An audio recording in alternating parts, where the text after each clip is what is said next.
Webex का app download नहीं करने से नहीं होगा। मैंने आपको व्हाट्सएप पे उनका मैसेज दिया हूँ, व्हाट्सएप भेजा। Sir, now Professor Ashutosh Sharma joined us. Okay Okay, that's great. अच्छा, Yeah. okay. हाँ, yes.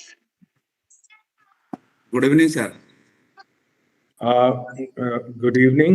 या please. Yes, Dr. Badapanda. Yes sir, yes sir. How are you? Fine sir. Can you see me? No, sir, we cannot see No, you. sir. No, I can't see myself either. I don't know what the problem is. Is it basically in the? The camera. Can you go to the stop video mode, sir? It is now connected through audio mode. Good evening, sir. I mean, I don't know what's going on really. On the bottom bar, you are getting that mute, stop video, something that kind of thing. Sir, no. Sir, his video is on, but still we cannot see him. Yeah, very. I don't know what the reason is. Sir, if it is a laptop, actually, sometimes the camera, if it is popping up, it goes down, it just reads black only. That camera has to be made up. It's not laptop. In the PC, normally that camera sits in. It's a flux mounting. What you are saying, sir? Sir, actually, are you connecting from a laptop or are you connecting from a PC, sir? I'm connecting from the laptop. Then only problem can be the stop video, the bottom, what Mr. Badapanda was telling. The downmost video is on. Video is on. See, if I say stop video, now you can see that video is stopped. But now my video is not stopped. Oh, so I see. I'm starting video, but I just get a blank, black screen. I don't know what's really going on. You can rejoin, sir. I think can we restart again? Then it will help you. I think sometimes it happens that way. Yeah. I think I will do that again. Let me check. Yes, sir.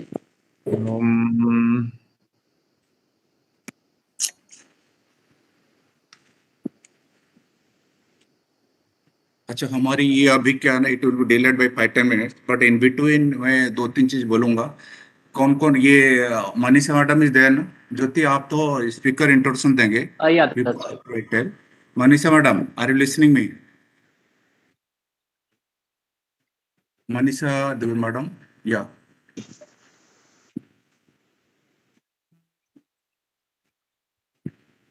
Manisha Devi madam, can you unmute yourself? And then this thing. She joined. Nitika madam. She was there. Nitika madam. Yes, sir. Yes, sir. Good evening, sir. आपको तो बोलना है। At the end, मेरा एक क्या ना, who is made host now? अभी मेरा 2-3 सजेशन देना था। एक तो मैं इनिशियल बोल दूंगा, the questions will only ask from the chat box. That will be taken care of by Manisha madam. And second thing, post को बना रहे हैं अभी, post अखिलेश पोस्ट है ना? Yes, sir. ये एक्चुअली क्या है, meeting record only host can record the meeting. Then you be the host. तो मैंने उसको बोला है पवन को कि just make me host and make host.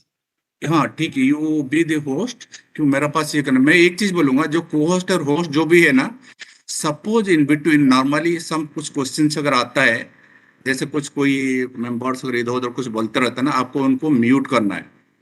अरे yes. वो yes we will do it। वो उसमें ऑप्शन रहते हैं। अगर ऐसे कुछ आ रहा है, समटाइम्स कभी normally it doesn't happen, but by any means it comes, others not know, you just mute him. yes sir we will do it। And sometimes the background noise वाला भी रहता है, कभी किसी के बैकग्राउंड भी आता है। हाँ, बैकग्राउंड नॉइज आता है ना, उनको भी म्यूट कर ले। I think during the lecture period all of us will be muted from. And second thing, जो ये आपका जो सरस्वती वंदना स्टूडियो एस्केप ना हो कि अभी थोड़ा डिले हो जाए कि करेंगे, पर अगर करना है ना, व्हाट यू कैन डू, वो जो वीडियो मैडम ने भेजे थे, अनामिका मैडम ने, जो and sir this meeting is also on YouTube, live on YouTube। हां पवन, मीटिंग इशू तो नहीं, मीटिंग लाइव ऑन, कोई इशू तो नहीं है? Can you check it? नहीं, YouTube लिंक भी भेज दे।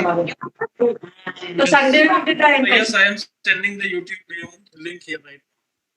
तो YouTube लिंक भेज दीजिए, एंड आप रिकॉर्ड जो करेंगे ना, रिकॉर्ड भी करके रखें, क्योंकि हो सकता है।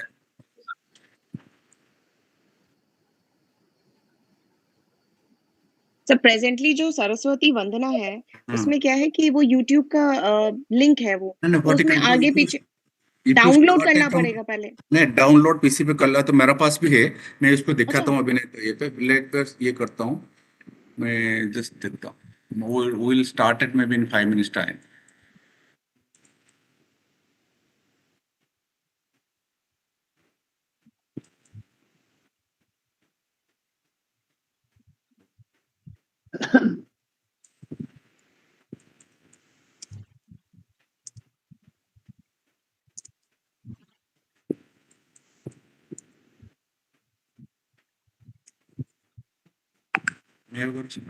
Good afternoon sir. Good afternoon. हाँ, थोड़ा सा डिले हो गया, we are just doing, Sharma साहब से थोड़ा सा इश्यू आ रहा था, will start it within 5 minutes. Okay okay sir, no issues.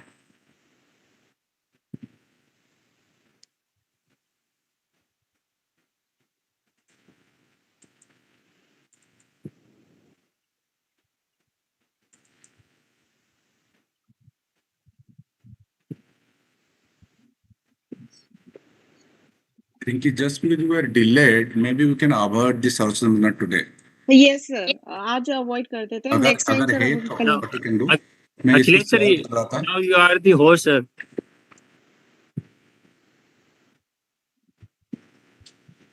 I am a co-host. Who is Sumit Chaudhary? Sumit, आप Yes, co-host sir. है. Meeting is recorded now. अच्छा, Sumit Chaudhary ji, are you listening me? Yes.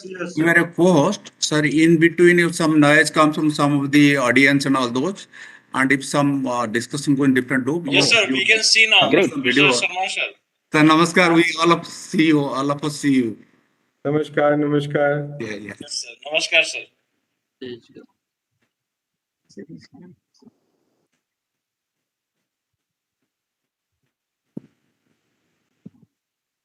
Maybe if you can start, your turn will come maybe after 5 minutes, sir. Maybe I will give some small introduction, then Jyoti will be speaking. नहीं है, इसका speaker भी कहाँ चल रहा है?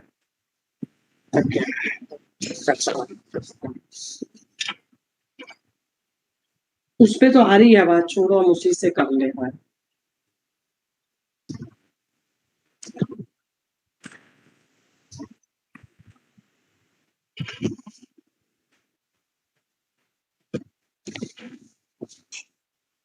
Yes, sir. I think we can start now. हाँ, I think sir we can start. अच्छा, थोड़ा देखे अजय कुमार साहब joined or not इसे joined? ही He आवाज has आ told रही me है he क्या? may join for some time. Defense Secretary. Maybe if he is not joined, you can start also. Sir अभी तो नहीं है. Okay. एक मिनट रुकिए, यहाँ पर चश्मा वाइट शर्ट है.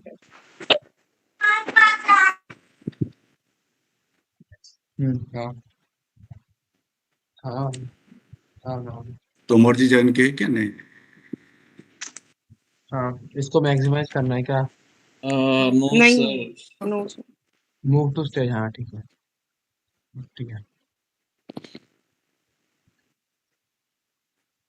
किसके लेफ्ट हैंड साइड?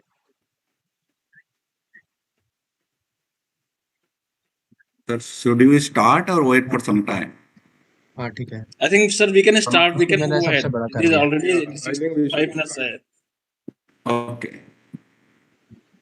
हाँ ठीक Okay, है. let me give my welcome address. हाँ, ये देख, अभी देख लाइव स्ट्रीम में 10 second. Good evening, distinguished participants from Department of मेरी Science आवाज and तो नहीं आएगी ना? Technology, म्यूट है मेरा वेब. from various atomic हाँ, energy and space and defense organizations, faculties and students from various educational institutes, participants from various industries spread across the country. Dr. J.P. Das, Director, Indian Ordnance Factory and Chief General Manager of Government of India, Mint at Hyderabad. Professor Tomor, Professor Satyanarayan, and senior scientists and engineers from the ISPA, ISRP, members of IRC, ELS and IES, colleagues and friends, and ladies and gentlemen. A warm welcome to each and every one of you from IEEE Madhya Pradesh sections, whose geographical domain covers from both the states of Madhya Pradesh and Chhattisgarh.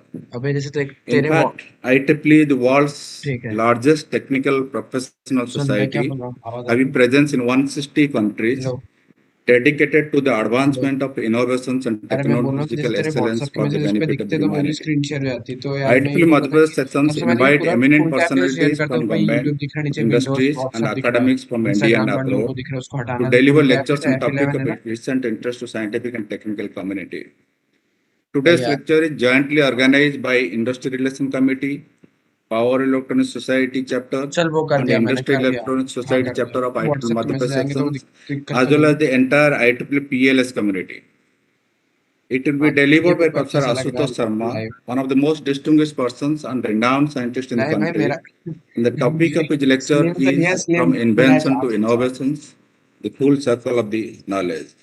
है ना। Sir, I feel honored inviting हाँ तो you to देखते तो deliver कभी this ना, हाँ lecture in code नहीं IEEE काटता था। forum. And we are all privileged to listen to हाँ you on रुक this जा, topic, closely linked to IEEE mandate and common interest ले to सबसे बड़ा कर scientific दिया। community. Before I request एक Dr. Second J.P. रुका है, Das, टाइम Director, लगता है लाइव Indian आने Ordnance Factory, थोड़ा नेट for स्लो नहीं, introduction of मतलब our net honorable slow live speaker, लगता है may I request all the participants to kindly mute mode क्या। during the lecture. I also request all of you to write नहीं questions, हो if गया वो any, बड़ा in the दिखता है, chat लेकिन उसका box, उससे which will और be बड़ा वो taken up दिखता है, by वो at अभी the end of the lecture थोड़ा by थोड़ी Professor Manisha Dubey from Manish Bhopal. Dr. Das, you may kindly introduce Professor. Yeah. Good evening to one and all. Very hearty welcome to Professor Ashutosh Sharma. In fact, it said that innovation is the unrelenting drive to breast its status quo and march towards a new frontier where people dare to go. And this is a gentleman, eminent person who has made it happen. And very impeccable pedigree he has got. Although in the last stint, he worked as the secretary of the Department of Science and Technology. He happens to his pedigree. I'll just tell you, he's a BTech of chemical engineering from IIT Kanpur. He's a MS in chemical engineering from Pennsylvania State University. And he's a PhD from State University of New York at Buffalo. And what happened, if you look at India's Global Innovation Index, it stood at 81 in 2015-16. And the 5 years, 6 years almost, he was in the helm of affairs as a secretary DST. And due to his, not only as a scientist, he did a lot of research. I'll tell you very impressive kind of research what he has done. But he has brought that 81 rank to 48 rank during his tenure. Right now, it has come up to 46 rank. And the entire credit goes to Professor Ashutosh Sharma. And not only in this tenure, he increased double the participation of the women's participation in the extramural R&D. He doubled the R&D manpower in the entire scientific and S&T setup.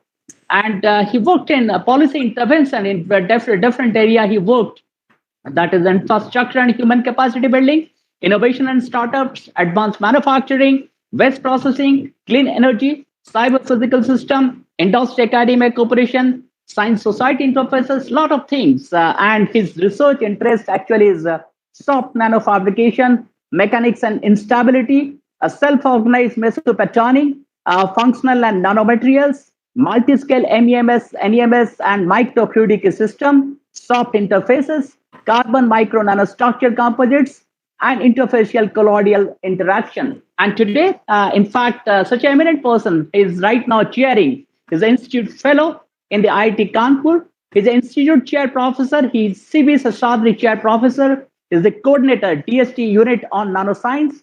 He's the coordinator for the Center for Environmental Science and Engineering. And to decorate him, he's the associate editor for the ACS Applied Materials Interfaces, ASME Journal of Micro Nano Manufacturing. That earlier he was there. He has worked as editorial advisory boards of lot many publications. And coming to his outside external appointment, he has worked as a visiting professor in University of Texas, University of Western Ontario, University of Erlangen Nuremberg, and WC visiting professor. And coming to awards, a very impressive list of the awards. He's Institute Fellow of the IIT Kanpur, and he has got the Syed Hussein Jahir Medal, and his Infosys Prize in Engineering and Computer Science from Infosys Science Foundation. He's elected fellow in the TWAS, and he got the TWAS Prize in the Engineering Sciences. His Distinguished Alumnus Award from IIT Kanpur. That's very impressive list. And the couple of papers what he has Over 350 research paper he has published. That's kind of amazing. And today he's going to talk on the topic that from invention to innovation, the full circle of knowledge. And very interestingly, professor has given a write-up in which he says that, as you all know, that invention happens in the R&D laboratory, and the socio-economic application happens. That's what the innovation. These two are the continuum of the whenever we start the invention with R&D lab, and innovation makes it commercial, commercializes it. But he says the structure, processes, architecture of the invention and innovation are altogether different. They are in very contrast. They are orthogonal. And that's what how to bring them together for sustainability of the entire system. We know that that's what is beautifully. He said that when Ma Saraswati, he produces that knowledge in the laboratory, the Ma Lakshmi should take it to the society to make it happen. So that's what, how can we resolve these contradictions? How he can proactively work together so that this talk will examine the structure, processes, schemes, policies, etc. of the invention and innovation ecosystem. I can assure you, he's a very prolific speaker, and he features quite often in the speaks. I have seen a lot of magazine talks and reviews he comes. I am assuring you that this next 1 hour time will be one of the most pleasing time. Again, welcome you, Professor. Thank you for sparing your time. I think I'm wasting more time if I take a lot of you. I can never speak what all the impressive bio credential you have got. So welcome you once again on to Professor Ashutosh Sharma. Thank you, Dr. Dash. Thank you, Dr. Bada Panda.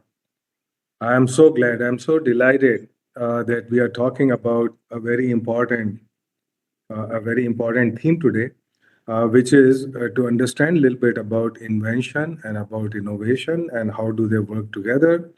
As was already pointed out by Dr. Das, of course, I must correct him in saying, while he was giving me credit for India climbing up the Global Innovation Index from the 80s to 48 last year, 46 now, of course, that this is not done by a single person.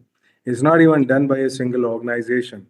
All of this has been a sustained effort across the last 7, 8, 10 years, and by very many different stakeholders of the society, of the industry, of the government, all of us, which have made it possible.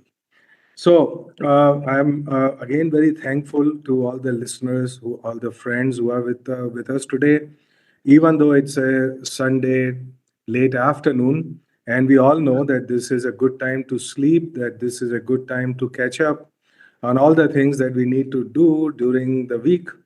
So now to forego all of that and to join here, I'm indeed very, very grateful to all of you for being here. Now that could maybe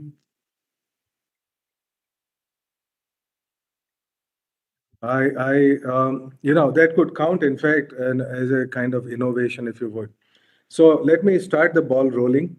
And first thing that we want to look at is what is invention, what is innovation, and how are they different from each other. Now, this may look like triviality, right? But actually, it is not, because I've talked to many, many different people about this. And it seems to me that there's a very widespread confusion, not so much about invention, but about innovation as to what does it actually mean. Often people are saying, what an innovative idea, how this is a brilliant idea, this is a creative idea, this is out of box idea. Or it may all of that, idea may be all of that, but it doesn't have to be innovative, even if it is all of that. For an idea to be innovative, what that means is that this is an idea which is totally translatable in terms of creating new socio-economic opportunities. So the proof of pudding is actually in eating. And so any idea, no matter how brilliant that idea is, if it does not go to completion, which means that it has not generated new revenue, it has not made an impact on the market, on the industry, on the society, then this would not count as an innovative idea. Okay, so we all know what invention is. let me just very quickly say invention is through creation of new knowledge. And of course, our universities, our colleges, we transmit that knowledge passively so that, we also create some of the new knowledge. And that new knowledge basically creates inventions and discoveries. Of course, there is some difference between invention and discovery, but let's not worry about it. Point is that we are creating new knowledge. And to create new knowledge, it requires, what does it need? I mean, we often keep saying, look, we need funding, we need more funding, and so on. Um, Okay. So of course we need all of that. So what it means is to create invention, to create knowledge, we need resources. We need financial resources. We need infrastructure, which is basically same as money. Okay. So you think about invention. Look, let me put it very simply, to cut the chase and to arrive at 100% definition of invention and innovation. So invention is like a black box. The input to that black box is resources, money, infrastructure, and the output from that black box is knowledge. Now, innovation, as I pointed out, is actually 180-degree out of phase with invention. So, how do we define innovation? Innovation is black box number two, and the input to that black box is knowledge, and the output from that black box is money or socio-economic opportunity, or no matter how you want to define it. You can define every impact on society in terms of economic impact. So it is translatable, it is quantifiable. Innovation, in fact, is more quantifiable than invention. Okay, it's very amusing. Often people are saying, look, if there is an award in innovation, if there is a medal in innovation, people are saying, look, we don't know how to judge it. Okay, it's very difficult to judge it. It's very difficult to judge innovation only by professors like me. Okay, because we are used to dealing with inventions. We are used to dealing with creation of knowledge. And that creation of knowledge basically means how many papers, how many maybe patents, how many citations, impact factor, and so on. But innovation, quantifying innovation is in fact even simpler than quantifying invention or creation of knowledge. So innovation basically is consumption of knowledge. So now let's understand this very clearly. Invention is creating knowledge, consuming resources. Innovation is creating resources by consuming knowledge. So that is why I said, look, that these two processes are orthogonal to each other, and was pointed out by Dr. Das that this is often represented historically in India by two different goddesses, Lakshmi and Saraswati. So Saraswati is happy creating knowledge, is totally into knowledge, but it has not an iota of idea about what to do with this knowledge. Okay, and often we are, of course, happy people creating knowledge and so on, right? But we don't know, okay, how do we work with Lakshmi? Actually, a happy society is the one in which Lakshmi and Saraswati work together, and they have a mutual respect. They have mutual understanding for each one of them because it furthers their own goal.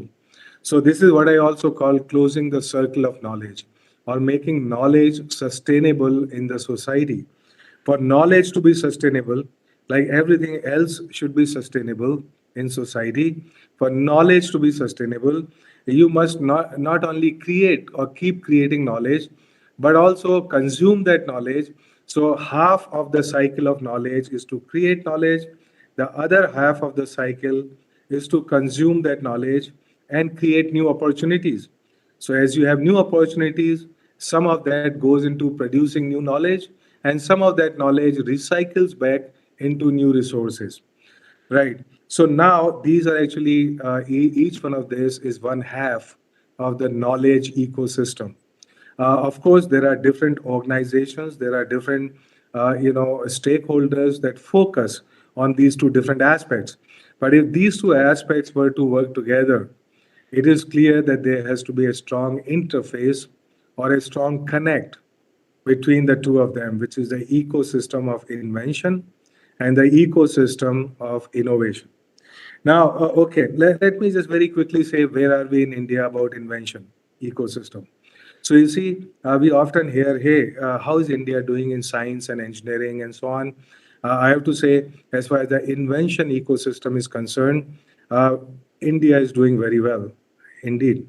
So what it means is, how do we know that? We know that because India now is number three in the world in terms of number of scientific publications, science and engineering publications in recognized journals, in some ways peer-reviewed journals. We are number three, okay, which is actually not a very small feat. I mean, considering there's now been only about a quarter century that we have been very seriously, we have had serious infrastructure for doing research, that we have had, I mean, good research culture and so on, PhD students, especially in engineering. So all of that has been happening. We are also now progressing fast in innovation ecosystem. As you know, that we are actually, India is now very rapidly number three in the world in terms of number of startups. Now, what do startups do? Let's define what a startup is. So, a startup, in fact, we said there has to be a strong connect between invention and innovation ecosystem. A startup actually is one of these factors that harmonize invention with innovation. So, if you think about a startup again as another pipeline or something, and as a black box which is straddling the two worlds of invention and innovation. So it's one end of a startup is embedded in knowledge ecosystem. It's got ideas, generating ideas, the useful ideas, and so on, which may be coming from a university, which may be coming from a government lab, which may be coming from an IIT, which may be coming from an NGO, any of the knowledge producing organizations. The other end of a startup is embedded in the market. So basically, what a startup is doing is startup is a machine for taking in knowledge and converting it into market reality. And so this whole ecosystem of startup, as we know, is only about 10 years old in India. And we have made huge strides. We have made exceptional, extraordinary progress by all measures. So, of course, we are number three in the world in terms of number of startups. And I'll come to the point about how that was made possible and what is it that we, those of us who have interest in mentoring, those of us who have interest in pushing the innovation ecosystem and the startup ecosystem and so on, where are we and what are the factors that make it possible for us to push in that particular direction. Now, okay, so we should count about now, you see some other strengths of India, which make it possible, saying, look, here is an opportunity, an unprecedented opportunity, which has never been there before. What are those opportunities? What are our strengths? The first strength is our demographic dividend, which means it's a young nation. It's a young nation, a very large number of young people who are educated, who are energetic, who are ambitious, who are now connected in the sense of awareness globally, and they are looking for opportunities to roll up their sleeve and to jump right into action. Okay, this is a huge advantage. If you were to look around the so-called developed world, the demography is not on their side. But having said that, let me also say a caution. You see, a demographic dividend today we can easily turn into a demographic liability if we are not able to harness the potential of the young people. And also, this window of opportunity of the young people, young nation, is not remain forever open. We have this window open for another 30, 35 years, and then after that, there is a graying of our society like everybody else. Okay, so if we don't leverage, this particular strength now, another 3 decades, 3.5 decades, will be too late. right? So, our challenges and our opportunities are present and clear. There is no time to lose. This is not, this little growth, okay, 2%, 5, 3%, is a time for action. Totally, totally. Okay, and having said that, let me also just point out that there are three ways of solving a problem. And this is very important both for invention and innovation ecosystems. There are three ways of solving a problem. And these three ways, I call them in Hindi as Jugaad, Dhanda, and Panga. So Jugaad is basically solving a problem by hook or by crook. Okay, basically, we don't know how to solve that problem optimally. Okay, so Jugaad actually is not a good solution to any problem, even though we have been relying on it for a long time. It is not something that I would encourage or any of us should encourage. Of course, if there's a crisis, then perhaps we have to find a quick solution by Jugaad and die another day. But Jugaad, the solution is not optimal. It is usually not scalable. It usually does not have global quality, and so therefore it has a very limited impact on how we would solve the problem. Second, I said dhanda. Dhanda is the business as usual way of solving, which means a very stable life, very stable business. And we say, look, stability and continuity are the keywords. And of course, much of what we do in society is like that. We build on yesterday, we build on yesteryear and yesterdecade. And we say, look, today I am like 100, and next year I'll be 105. And I'm satisfied with that. That's fine.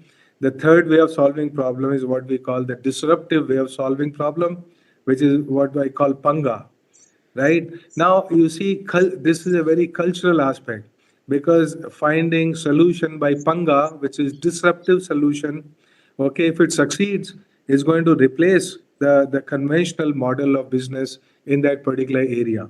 Okay, so it's going to be disruptive. It's going to totally displace that particular, what's happening in that particular sector, what's happening in that particular product, what is happening in that particular process, right? So now this is cultural because it is directly related to our risk taking ability. Now, at this moment, each one of us, let me introspect.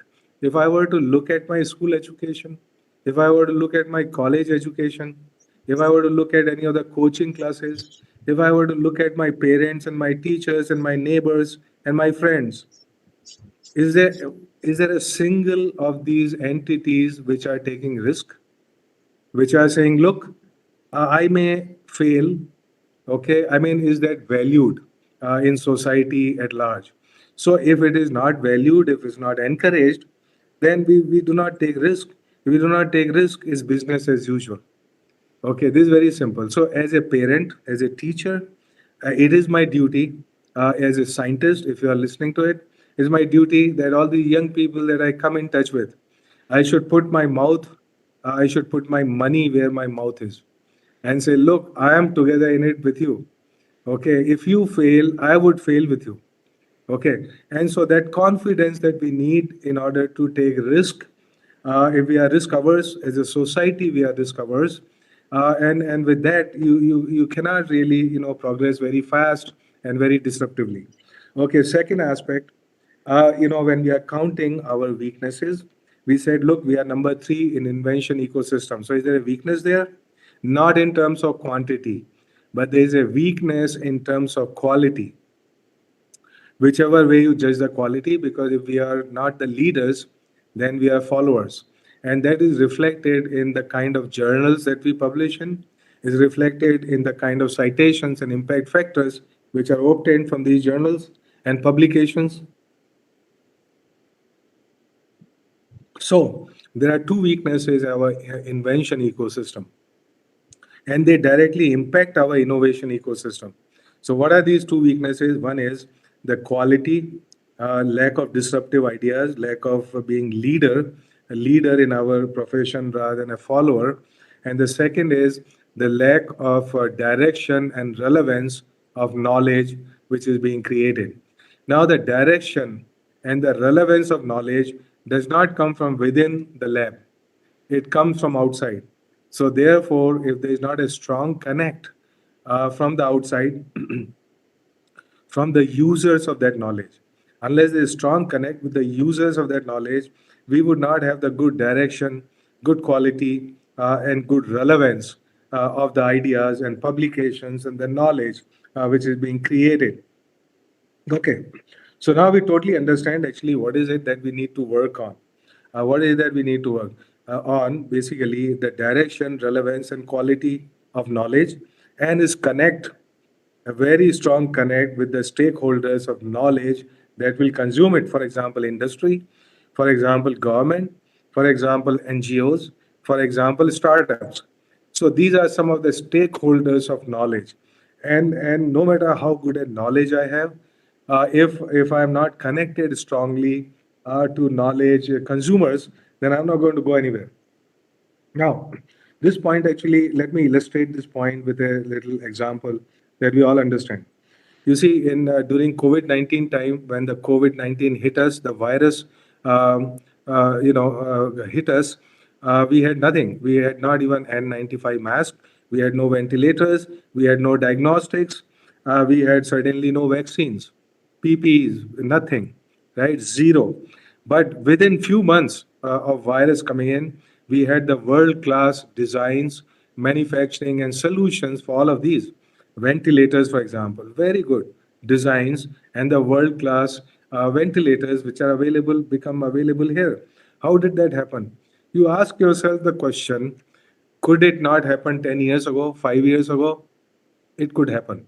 Okay, there's nothing special about what happened during COVID-19 times, right? So it is clear that this could have happened 5 years ago.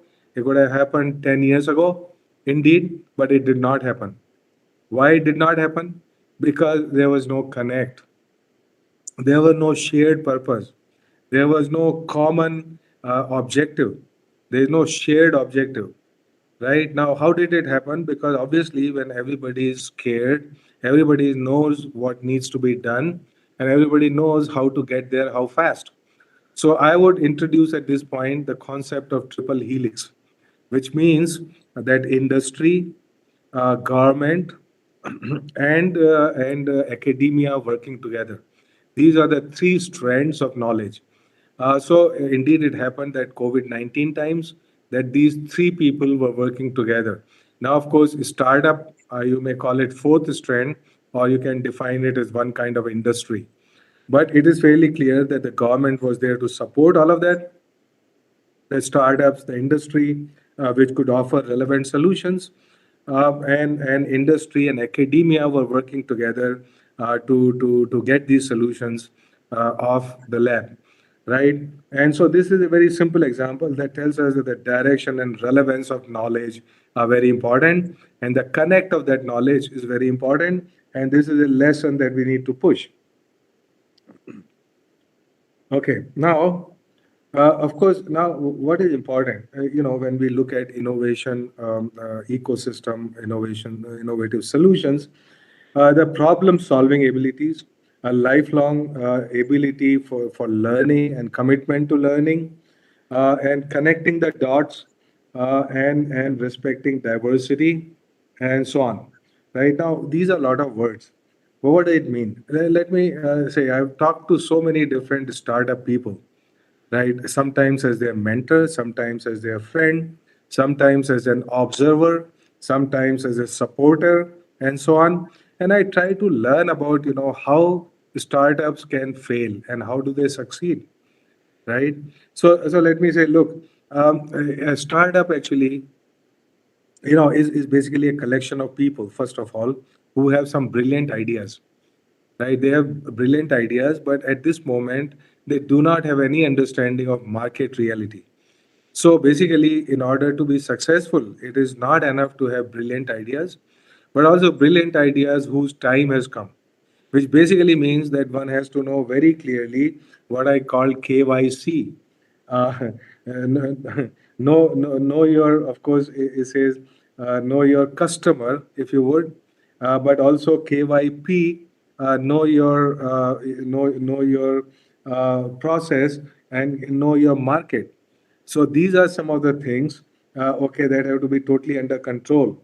And what I mean by diversity is that some people are good at producing ideas, some people are good at translating those ideas into reality, and there's a third set of people who are good at translated ideas to be pushed into market of different kinds. Now, it so happens that these three different people are different kind of people. So unless we are able to talk to people who are unlike us, one may be this management kind of guy, the other may be a scientist kind of guy, or an engineer, or what have you, or even a commerce graduate, and all that.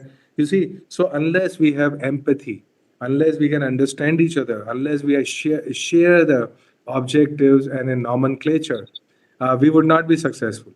Other thing that so therefore it is about negotiating diversity and respecting diversity. Of course, there are many other reasons for respecting and inculcating diversity, but I'm just pointing out one particular reason, which is coming from the fact that you want your business, your startup to be successful, and for it to be successful, you have to be able to work totally with many different kind of people with different mindsets and different backgrounds.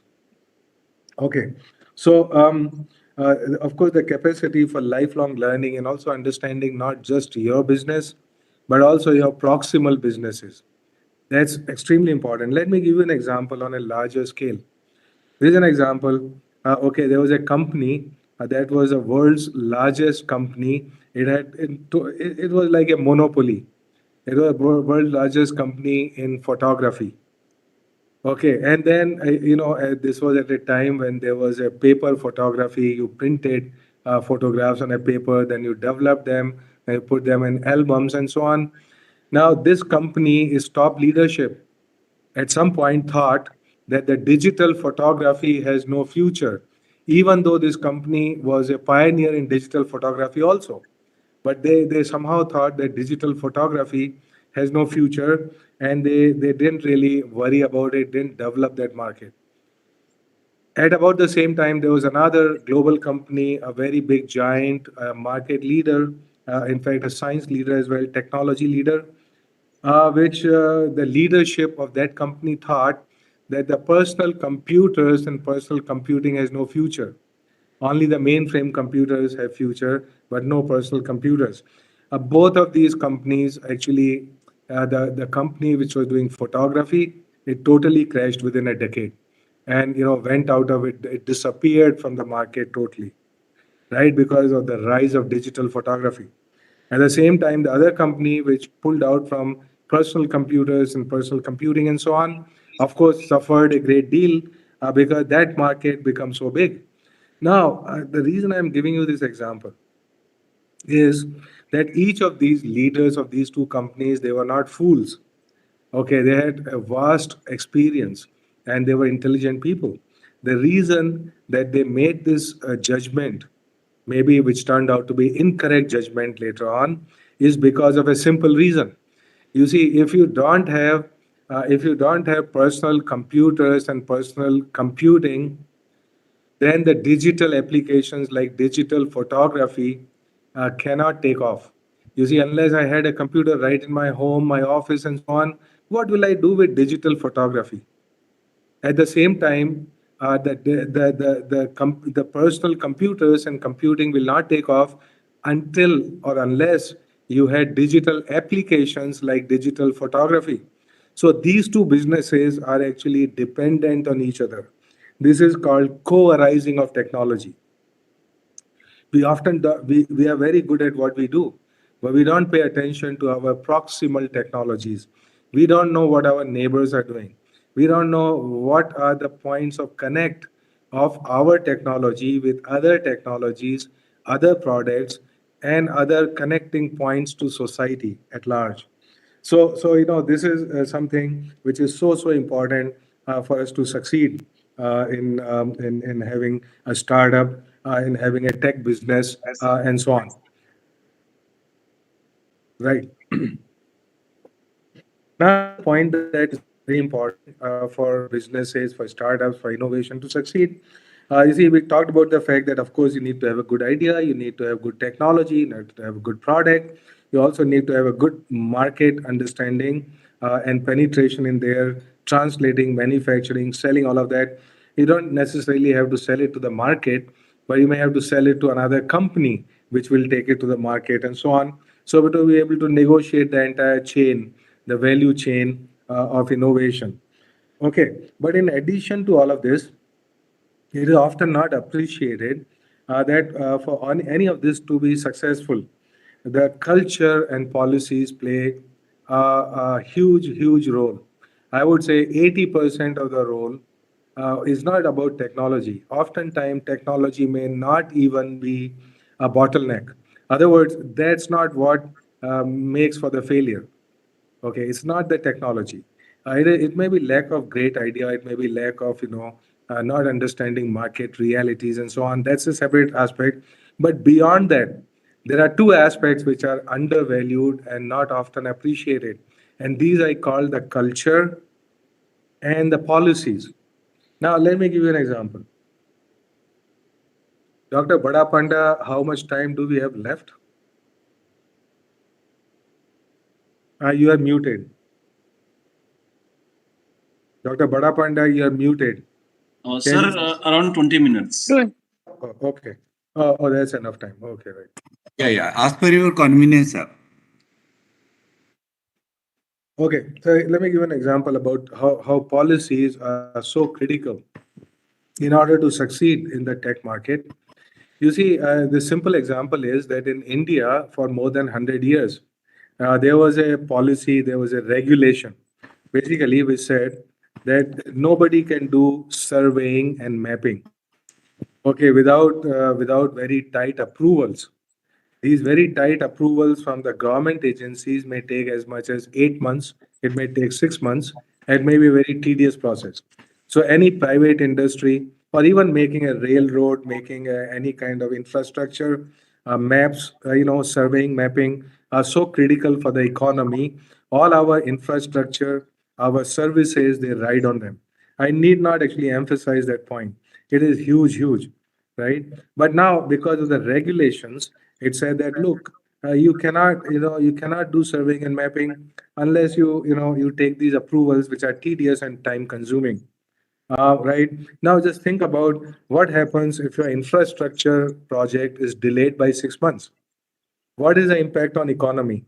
It is not about technology, because in order to do surveying and mapping, we need some technology, and we have that technology. Now, today's technology is flying a drone with a lidar, capture digital data, and then make maps out of it and so on, do surveying, or through capture images from satellites and so on, do ortho correction, do a whole lot of these things and do it. Okay, so it is not the technology, it's not about technology, it is about regulations and policies which actually hamper. So DST actually last year, did something Panga, a very disruptive change in this regulation and policy, totally deregulated this sector of surveying and mapping. What that means is very simple. It said, look, you do not need any approval for surveying and mapping at any Indian company or any Indian entity or citizen, does not need any approval unless that area is restricted for security reasons by a competent authority, which is fine. So therefore, you can't compromise with the security.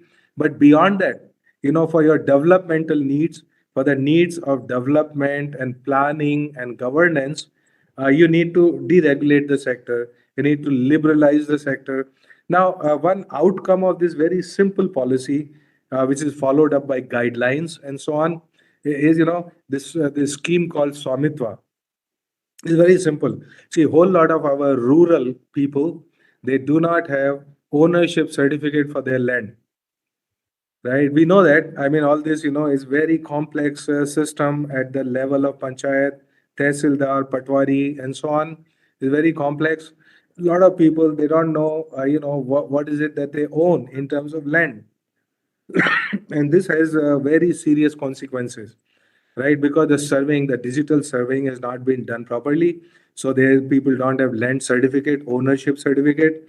And so therefore 50 per large number of cases in the courts, litigation is because of this, because litigation based on land. But even more important, you see that these people cannot go to a bank and legitimately take loan. Now one has to go to these, local money sharks, local money lenders at outrageous, interest rates, right? What is the impact on economy? The impact on economy is worth tens of lakhs of crores.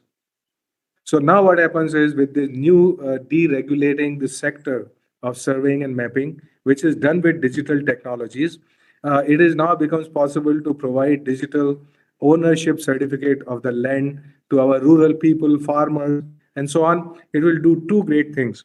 That there would be a flow of capital from urban areas to rural areas because people are asking for loans, and this leads to development of our rural areas in all its aspects. And second is, of course, the number of litigations that are expected to drop over time. So you see what I'm trying to bring forth to your mind. And similarly, there's a policy on drones now, liberalizing the manufacturing of drones and the flying of drones and using drones for service sector, for infrastructure sector, and all of that, for all civilian uses, for example. So you see, this kind of stuff, this is an integral part of innovation ecosystem. So therefore, as citizens of the country and so on, we should always be proactive in seeking from the government, saying, look, what is it that is actually holding us back in terms of use of technology? And of course, that this becomes so important that once this awareness percolates into regulators, this information is given to regulators in the government, the different limbs of the government, appropriate limbs of the government, that this allows greater use and access to technology. I also said another aspect is culture. Now, culture is something that each one of us is responsible for it. Now, what do I mean by culture? I pointed out one aspect, which is being disruptive, which is about taking risk. Now, nothing in our education system has prepared us from taking risk and even failing if required, or if it so happens, failing and moving on with courage and determination again. All right. But you see, now we talk a lot about Atmanirbhar, Atmanirbharta in technology, Atmanirbharta in knowledge sector, and so on. Knowledge sector as well as the product, the market sector, manufacturing sector, right? So Atmanirbhar Bharat, Atmanirbharta, to me, it is resting on three cultural pillars. And these three cultural pillars are Atma Vishwas, self-confidence. No, Atmavishwas does not mean that, I'm hyping myself or saying, look, or, self, saying that exaggerated self-confidence. Self-confidence simply means that you know that you know and you know that you can do. Okay, and this is not because, the people we have who are cracking the top exams in the country, the toughest exams in the whole world. So it is not about the intelligence. It is not about that. It's about solving problems and having the confidence to solve their problems and conveying that confidence to people we work with. So this is the leadership. I've often seen even in the corporate sector that people lack that confidence in saying with their, let's say, subordinates and so on. They are wondering, can we really do it or should I just import it? So we are actually a nation of importers, right? Because we don't have the confidence to be able to do it. Okay, it's not because we cannot do it. I assure you that every time I was successful in let us say, convincing one of my PhD students to have a startup rather than seek a job, that person was successful. No doubt, because here we are talking about highly competent, intelligent, competitive people. So there is no way that they would not be successful. Only thing is that's oftentimes because of our system, teachers are scolding, parents are scolding. If I get 99% in the class, they're still scolding. They're saying, your neighbor is getting 100% or what have you. We are not a society that appreciate other people. And there's a whole sort of negativity that percolates into everything, and that holds us back culturally.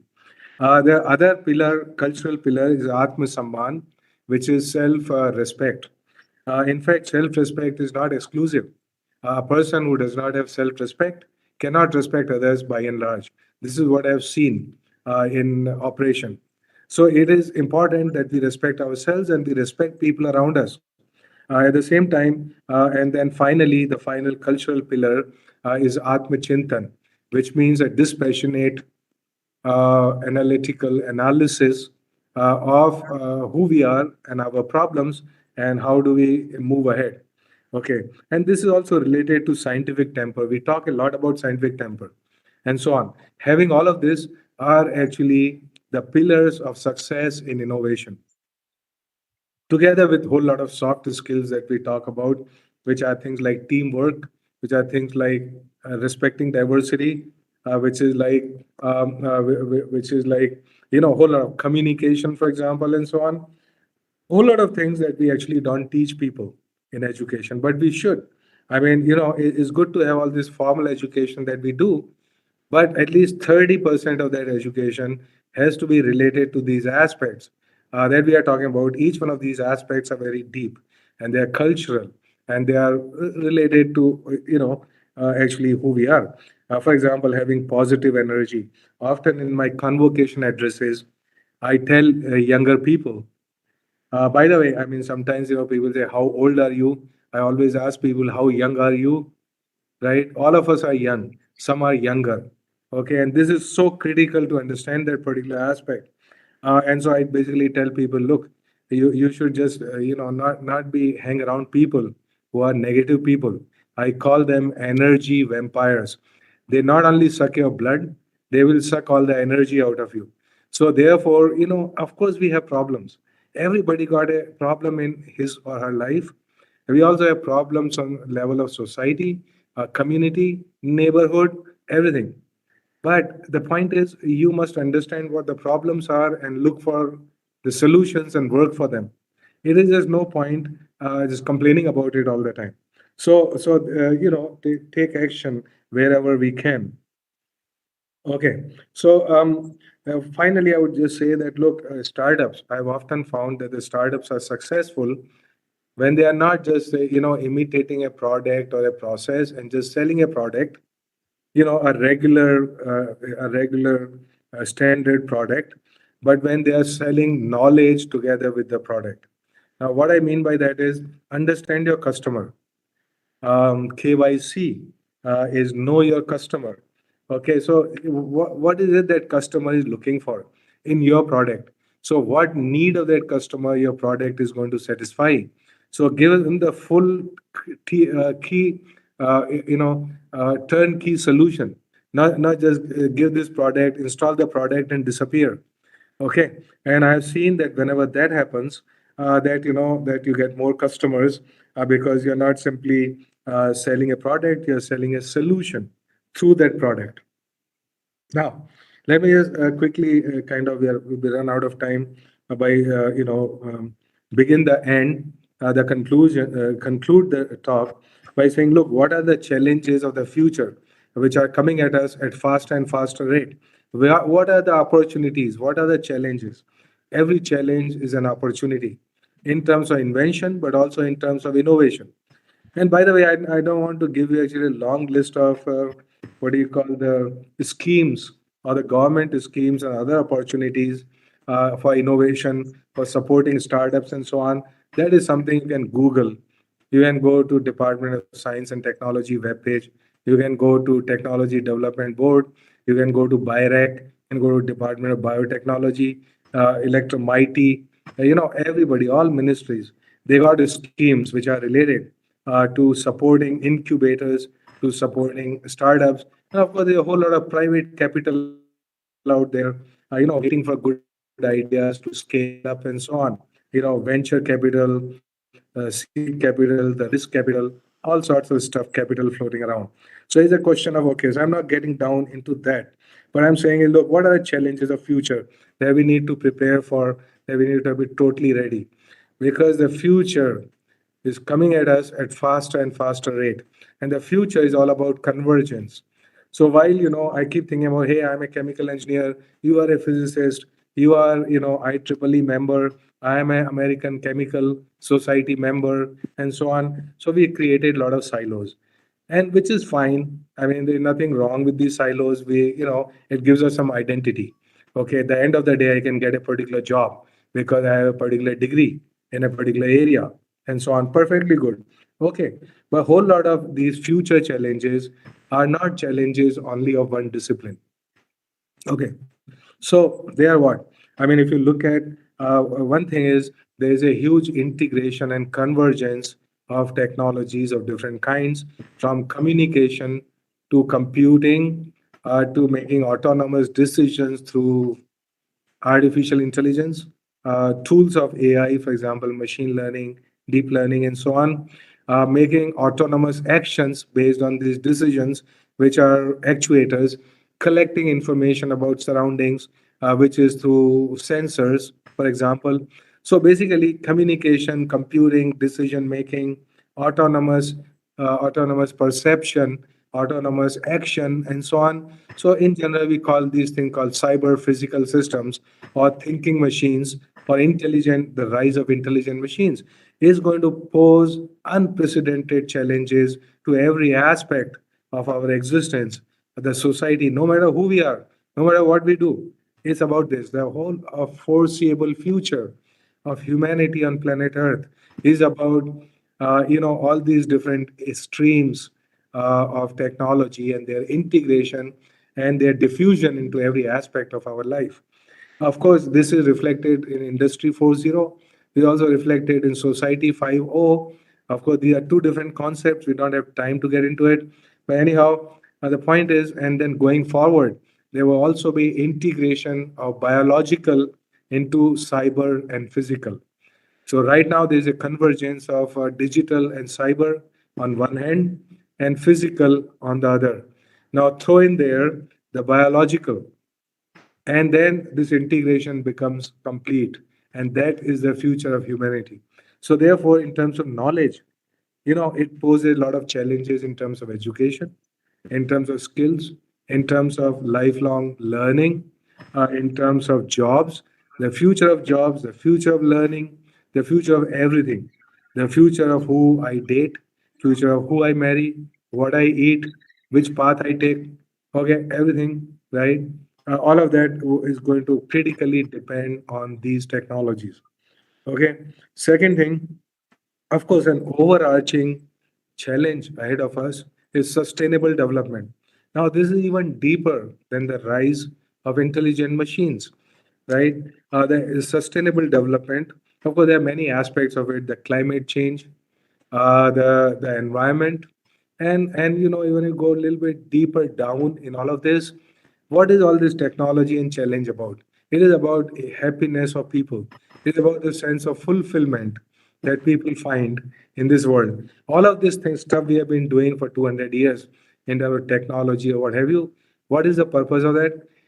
Finally, we realize that while technology is a good slave, it usually is not a good master. And so therefore, there is always this tussle, this pulling of rope between these two tendencies.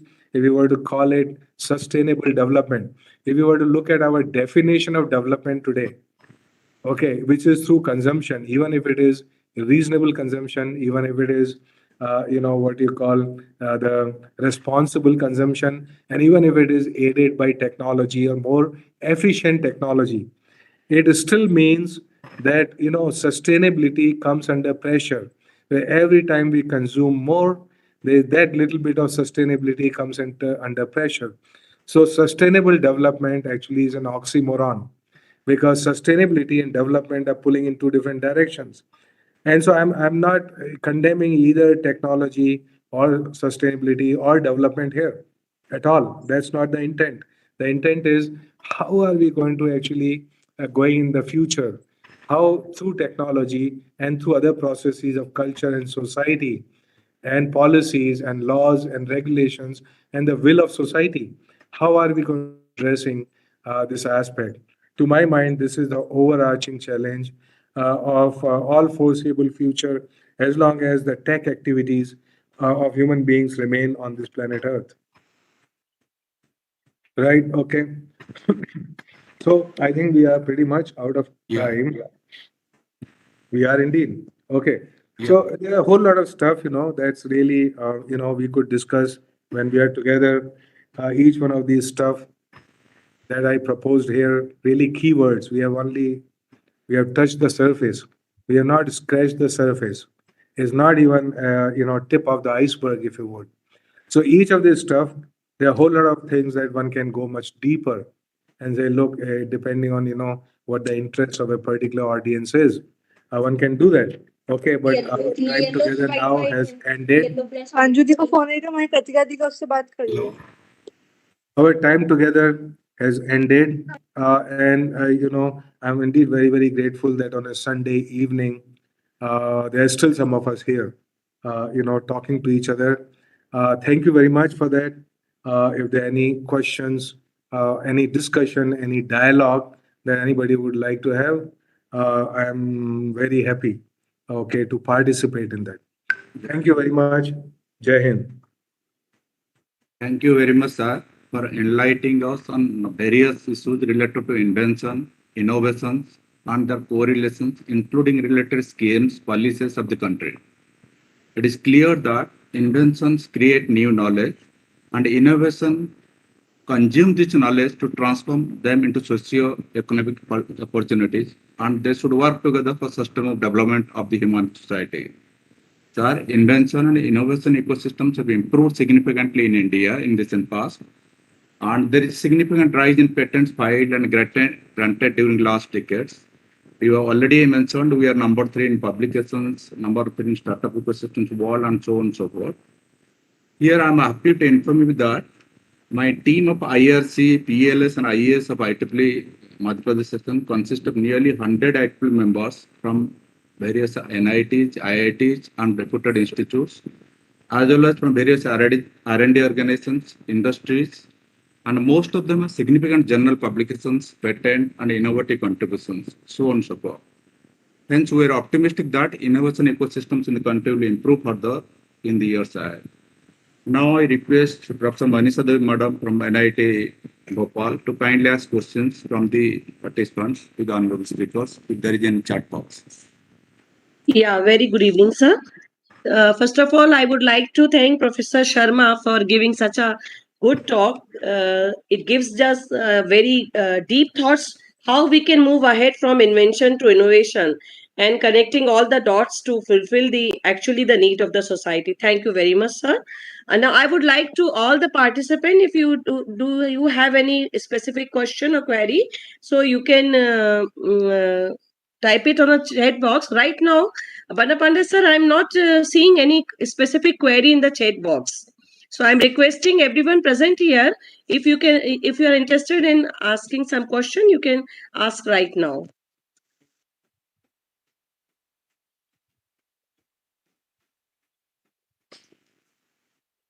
Yeah, am I audible? Audible, ma'am. Yeah. Hello, can I ask question? Yeah, sure. Since I'm not getting any question in the chat box, so I'm requesting the people present here, if you have any query, you can ask directly. Good evening, sir. I'm Archana speaking from BRC. Can you hear me, sir? Yes, totally, Dr. Sharma, Archana Sharma. Yeah, sir. I thank you very much, sir, for sharing your expert knowledge and global view on our ecosystem of invention and innovation. My question is that, sir, we have developed many technology, but because of the existing imported material, we are not able to deploy them successfully. So, how to fight this scenario, sir? It comes down to the fact that, like you pointed out, for your product to be successful, it depends on many factors. So it depends on, how good your technology or the product is, of course, how competitive it is, and so on. But it also depends on the policies. It depends on, how there are different incentives, for example, for Indian products.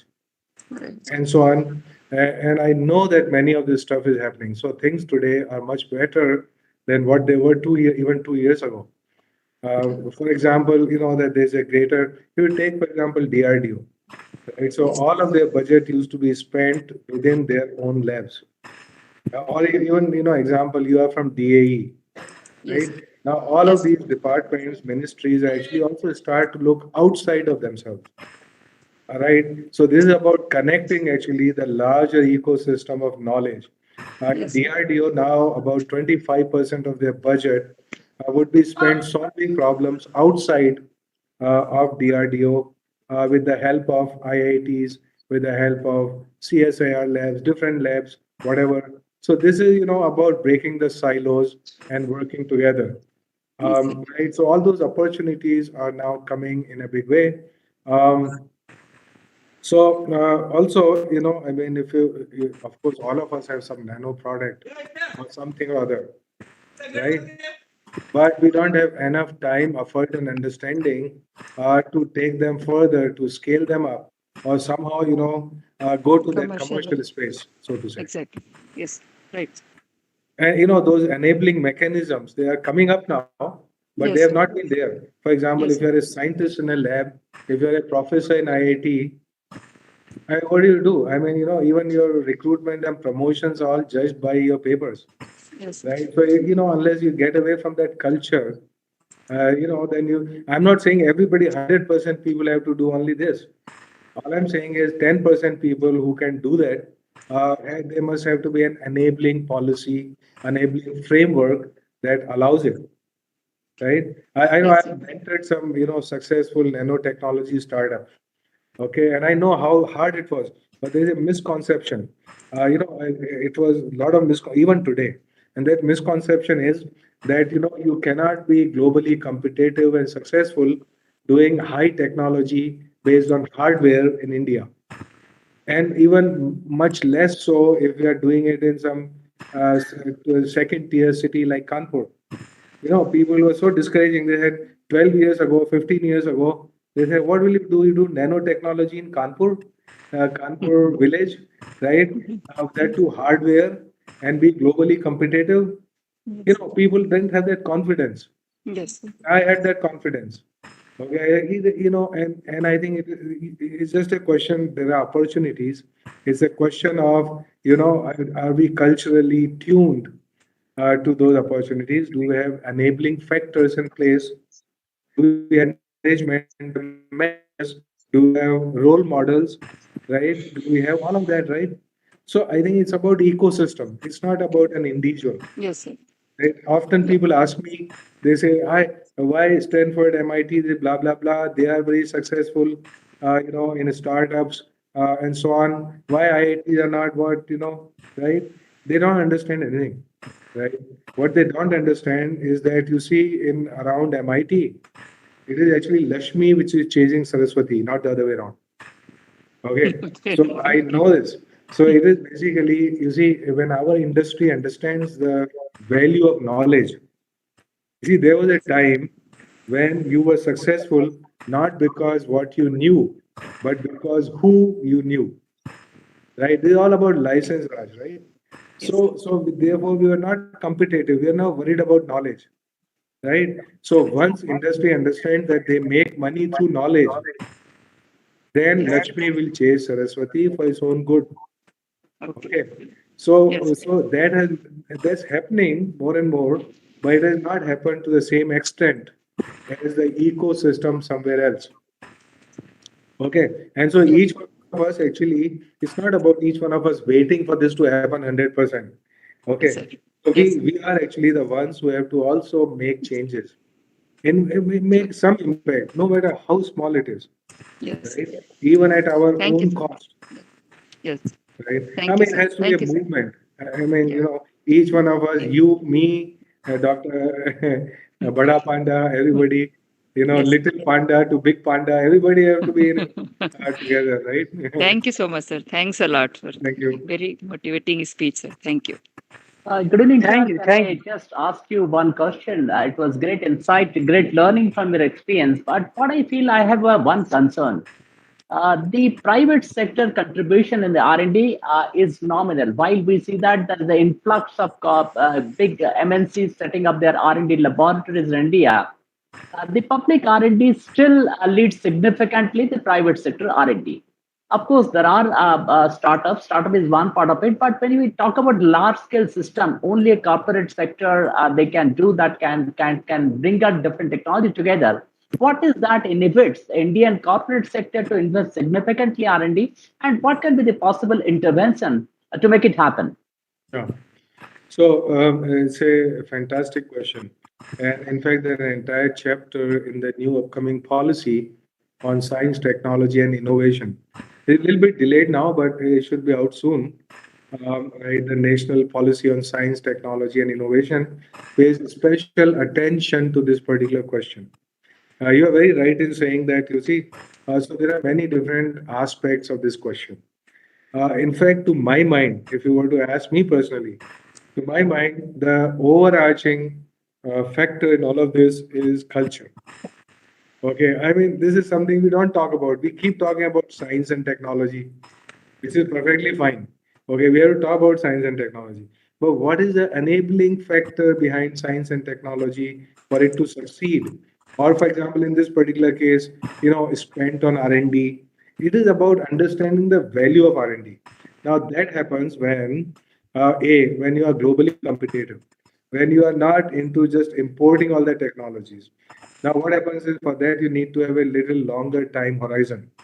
See, all these multinational companies you're talking about, they did not wake up yesterday and said, I want a product tomorrow which is globally competitive. They have been working on it for 2 decades, isn't it? But you see, Indian companies did not have that culture. Okay, because like I pointed out, that often the businesses were not built on knowledge. They were not globally competing. Let me give you an example. The R&D budget of some company like Google is in excess of the budget of NSF, which is like DST. Right? DST is the counterpart of NSF in US. And but the R&D budget of a single company may exceed that of a government agency which is supporting everybody in every area. Right? But why? Now you ask the question why. You see, if a company like that, which is whose business is built on knowledge, if they don't do R&D, they would disappear in 3 years. Okay, basically their competitors will catch up and overtake them. Right. So you see, so one factor is that since we don't have that nature of businesses which are competing globally and which are up in the value chain of knowledge, right? Even in IT sector, our traditional market and our traditional model has been basically leverage the manpower, human resources, right? And when all the stuff started, there used to be jokes. Somebody was saying cyber coolie, right?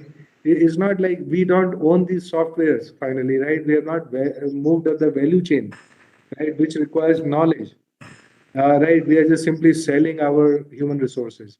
Okay, so you see, even look at our discussion. Now it is very well known that India it downloads much more than it uploads. Okay, so what it means is that we are followers rather than leaders. We are not as much contributing to knowledge generation as we are.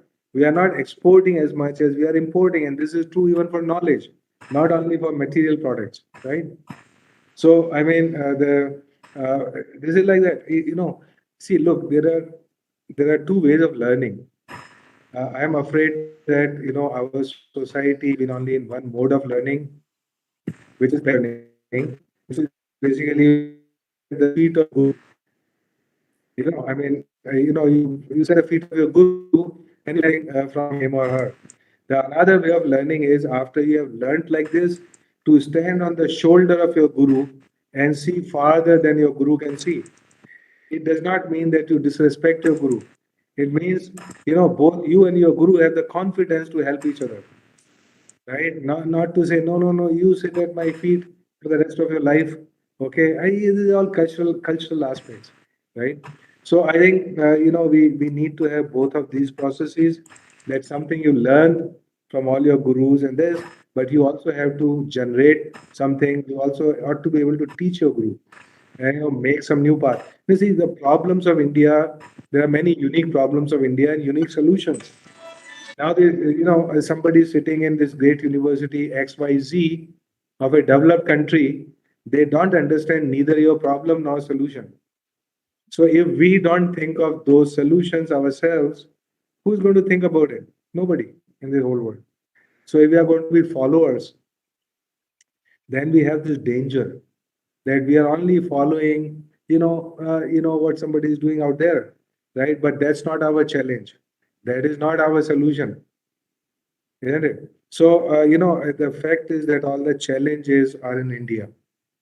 All the real challenges, both for science and technology, and for policies and regulation, and for culture, all of them have to work together. These are the three pillars of technology working for us. We have often ignored the other aspects.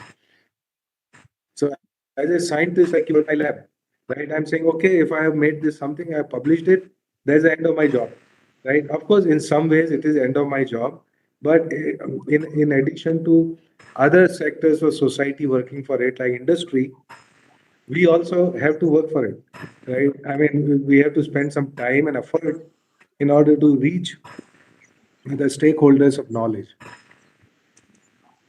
And we must have the reward mechanisms for it. See, right now in academia and all of these things, I don't see too many reward mechanisms, okay, for that to happen.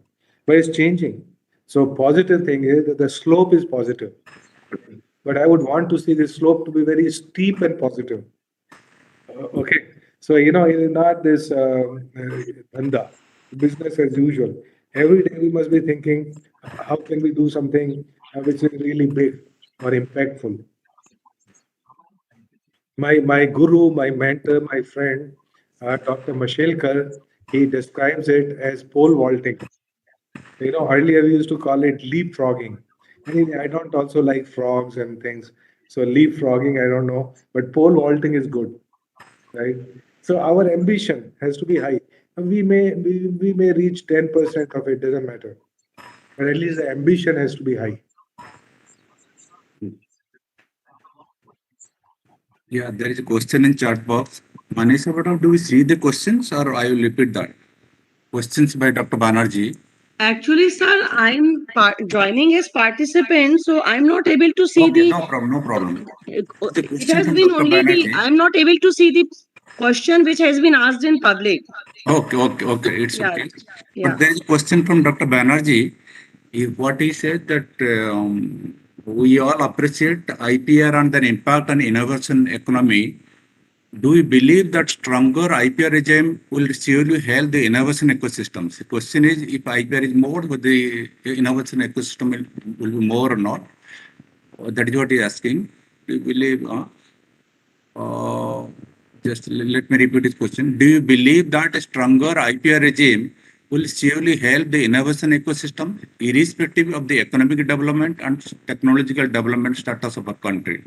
What is your view on it? He's asking, sir. See, that this is like every question, most questions, everything has two sides to it, two edges to it.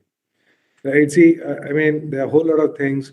We certainly want a stronger IPR, and that's good for our innovation ecosystem. Right? When the IP is respected, for example, right, then people who come up with innovative ideas, their ideas are protected and respected so that they can make money, right? And they can contribute to economy, they can contribute to growth and so on. So certainly in that sense, IPR protection, stronger protection is helpful for innovation.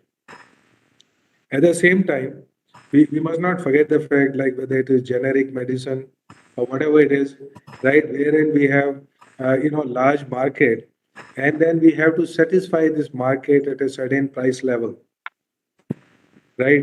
That we cannot let people die because, they cannot afford a particular medicine. You understand what I'm saying? Yeah. Okay. You cannot let people suffer very, very seriously or even die or suffer because of IP protection. You are not able to actually service their needs, right? But so there has to be a little balance, and it has to be a little nuanced in the sense that, of course, that the businesses, they have to make legitimate money. Absolutely no doubt about that. Okay. So, but now the question we have to ask is, in those cases where government, for example, is supporting generation of IP, is it possible to leverage that IP for the greater good of society? Right. So there are many associated questions which are related to this. I just gave an example. So I'm saying if the taxpayers' money has been used to generate IP, okay, isn't there some part of that, the fruits of that IP should be able to reach society without paying too much for it? I mean, whatever society can afford to pay for it is what we would charge them, isn't it? At the same time, IP has to be respected because that, in the absence of that, what is the meaning of somebody coming up with a new product or new idea? So let me say that every question has actually two sides to it. Every technology also has two sides to it, which I call the light and shadow of technology. Often we focus on the light, but we have no appreciation for the shadow of that technology, which is why this is called nexus. So everything has a nexus. If I'm working in water, if I'm working in agriculture, if I'm working in health, all of these are interrelated very strongly. 75% water is used in agriculture. So I cannot work in water without understanding agriculture and vice versa, right? So therefore, everything that I do in terms of technology, it has impact somewhere. That impact could be positive or negative. Okay, but oftentimes because I work in a silo, I don't care about the shadow of technology until it's too late, right? So these are some of the aspects of working, the modern working of technology. Yeah, so it's being developed by a corporation, being developed by a university, being developed by two professors or five scientists. They cannot possibly understand the all of it. Okay, we don't often understand. Let me give you an example, very simple example.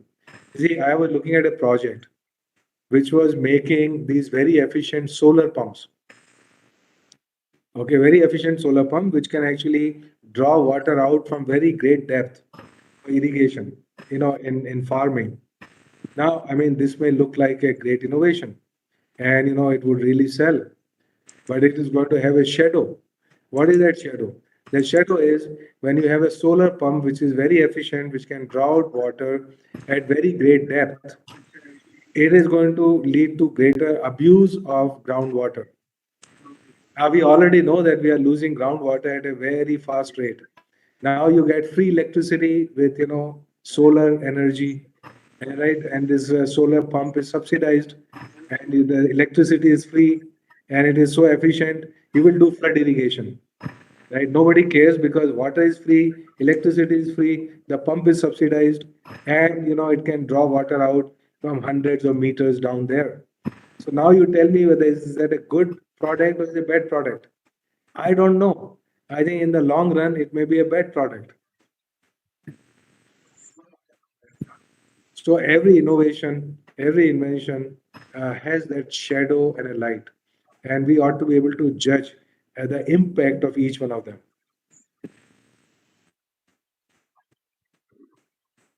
Can Dr. I? Das? Yeah, please go ahead with the question, Dr. Das.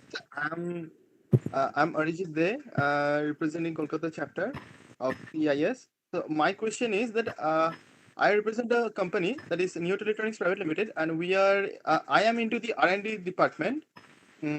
So we are trying to develop a high voltage capacitor using nanoparticles of TiO2. Okay, so we are basically facing few problems in attaining the high voltage level. So regarding that, if we need help from any of the institutes, I mean, how to ask them? I mean, how to approach them? Uh, Yeah, I mean, if you asked me this question 20 years ago, it would have been a very hard answer because we did not live in a good connected world back then.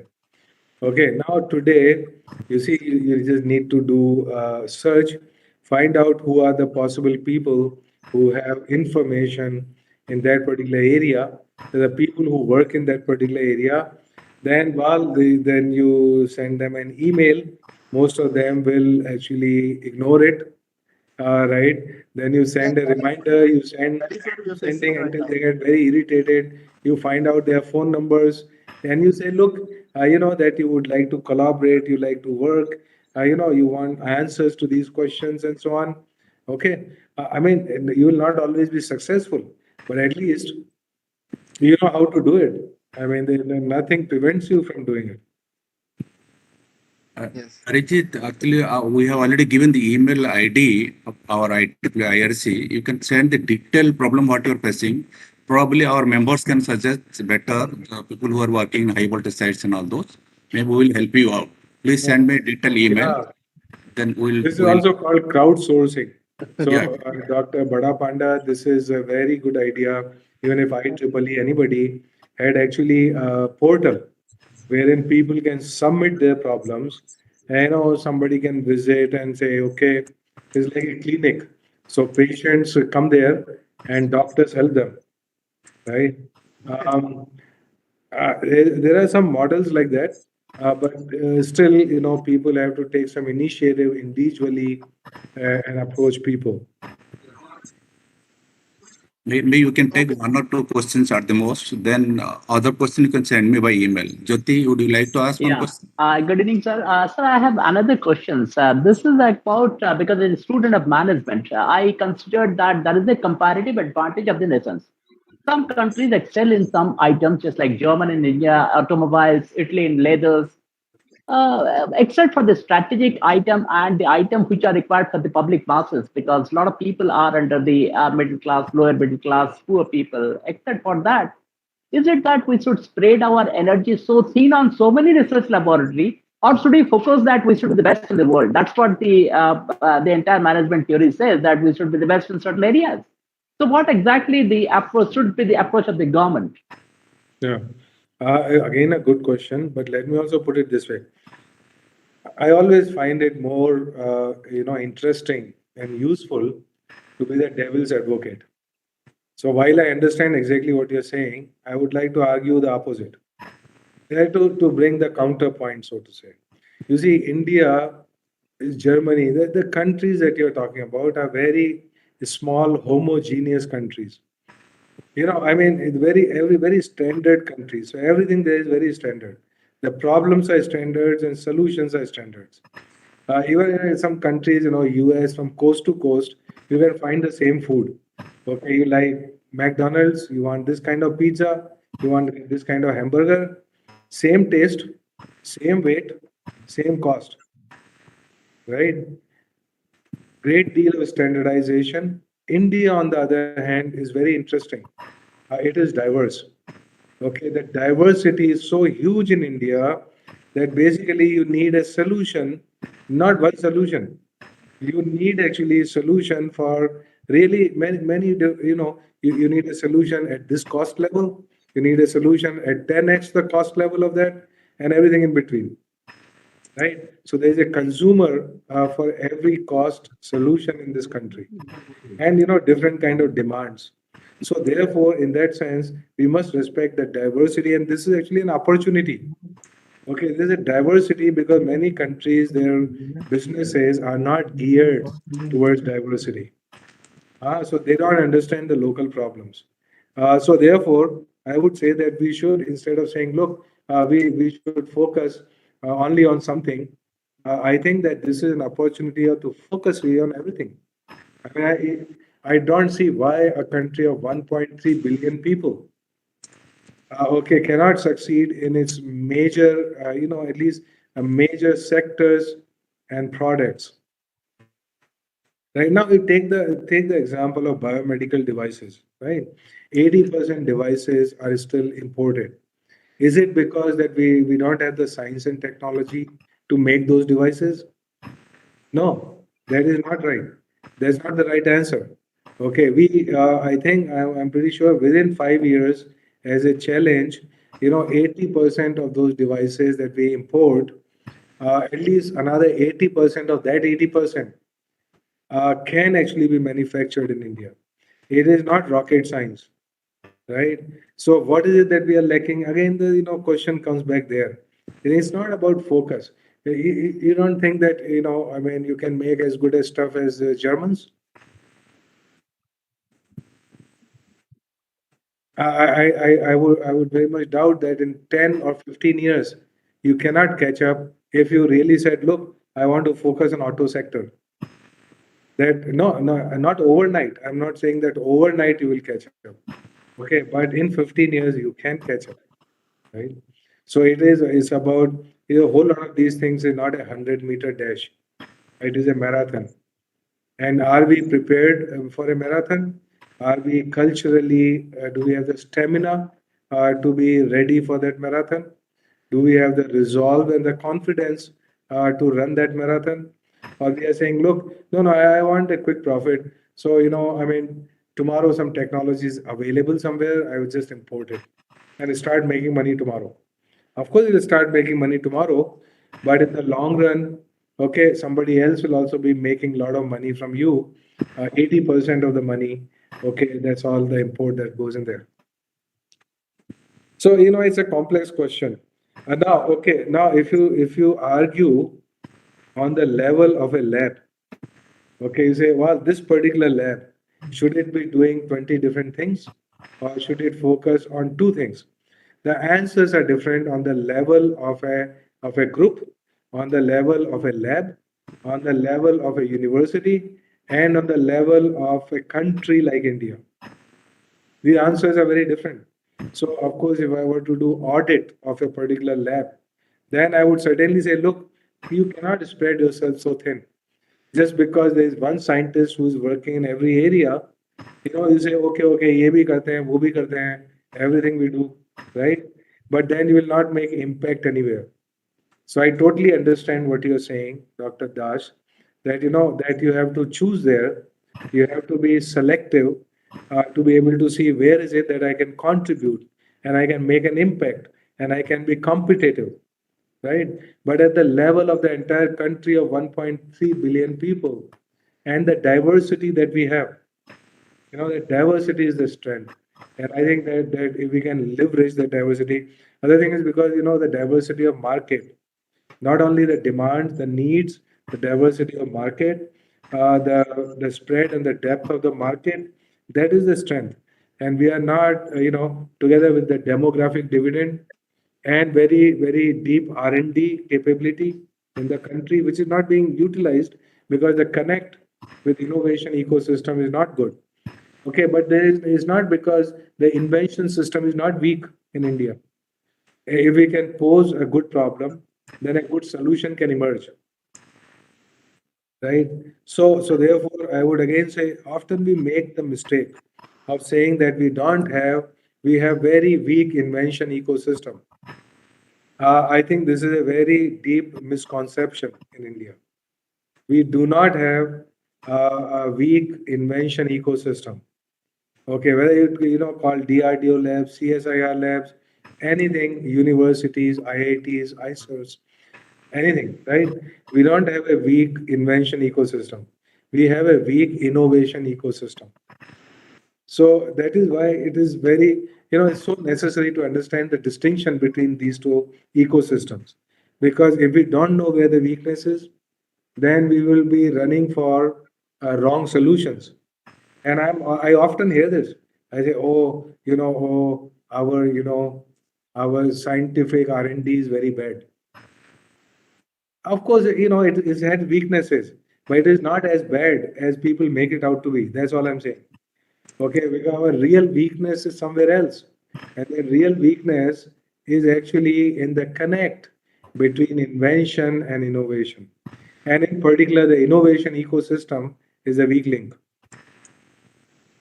Thank you so much, sir. It was a lovely answer. I liked it, the way you told us. Thank you so much. Yeah. I mean, a whole lot of time as also a secretary DST, I heard this from many people. They say, "Arey, hamara science acha nahi hai. How science not working?" But you see, the question is, they are only looking at the impact of science. They are not looking at science, right? So most people confuse our capability to generate knowledge with our capability to consume that knowledge. Let's take a very simple example that of Raman himself, C.V. Raman. Okay, he made a great discovery, but where is the business based on that discovery in India? So you cannot fault actually the invention ecosystem there. What you have to fault is that we were not prepared, okay, to use that knowledge, to leverage that knowledge, because that depends on everything that surrounds the knowledge generating ecosystem. So all the money which is made on Raman effect is made by not Indian companies, not Indians. So how do you explain that? It is not the weakness of science. It is not even the weakness of technology. Raman himself made all the instruments that he needed at that time, right? But you couldn't sell them. There was no industry actually to be able to make and sell it. So it has become an exhaustive question and answer session. So do staffs are here? Or? I am here as long as anybody is left. Okay. I'm okay. Okay. Do you see my screen, sir? All? Yeah. I see all of We have got a next lecture, basically delivered by Professor Nandmohan. He is basically a professor in University of Minnesota. And most of us has read his book also. That lecture will be on 12th June. I request all of you, all people, they can join that lecture by 6:30. It is almost around 1 hour lecture. It is a part of inauguration event of our PLS chapter in Madhya Pradesh. So he will be inaugurating that chapter. And there are so many people will be join. I request all of you to join that lecture. And the detailed link here we are there, but we have published and we have got LinkedIn, Instagram, and Facebook site from the IEEE also, from this IRCPLS site. There we post everything. So all details about the lectures and everything. So you may join, people may join there. Now I request Professor Nikita Ross to please give the vote of thanks and conclude. Thank you, sir. Good evening to one and all. Happiness does not depend on what you have or what you are. It solely relies on what you think. It is indeed my pleasure to present vote of thanks from invention to innovation, the talk delivered by Professor Ashutosh Sharma. I, Dr. Nitika Vatstuhan, on behalf of Industry Relationship of MP Section, sincerely pay my gratitude to the speaker, Professor Ashutosh Sharma, Chairperson IIT Kanpur and former Secretary of Department of Science and Technology, for accepting our invitation and delivering such a wonderful talk in IEEE Forum. I would like to thank our Chairman, IRC, PELS and IES, Dr. Manmat Bada Pandaji, for convincing Professor Sharma to deliver this lecture and give us the opportunity by providing all possible resources for the event. I would also like to thank Dr. J.P. Das for delivering nice introduction to the speaker. I pay my thanks especially to Professor Tomar, Dr. Archana Sharma, Tushar Puntambekar, B.K. Panigrahi, K.K. Murthy, Sanjeev Singh, Dr. Durgesh Gupta, Anand Pundlik, and all other attendees, students who are the part of this event. A good event never ends in the world. They take only a pause and keep us waiting for the next.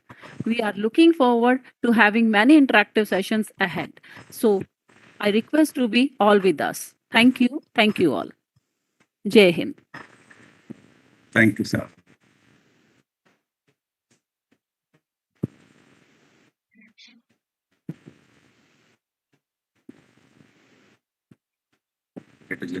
I think our next lecture is on power engineering education in the age of climate crisis. That will be on June 12. I request all the participants to please attend this event again. I request all the participants to be in video mode so that we can take a few snapshots. Yeah. Okay. Professor Tripathi, my students are taking it in between us as well. Yeah, I have already instructed myself.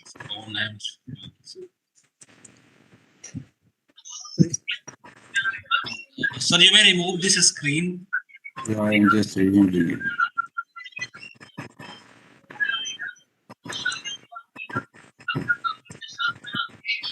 Not going.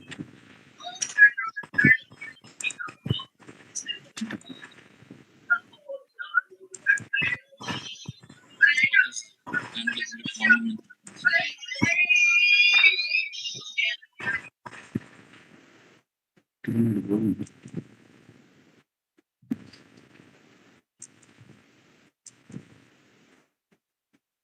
Just a minute.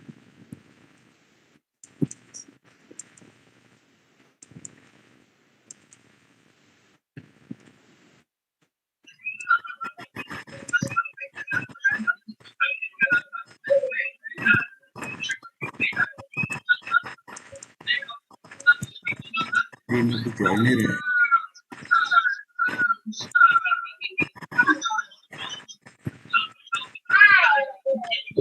आप sharing कर दीजिए. Thank you very much, sir.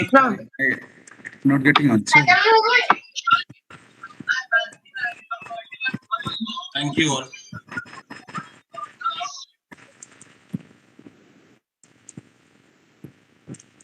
Thank you all. Thank you all for Congratulations to tuning. IUC team. Okay, just it is not growing basically. Thank you, sir. Okay, thank you. Thank you, Thank you everyone. all. Thank you, and good Okay, night to thank you. everyone. Thank you.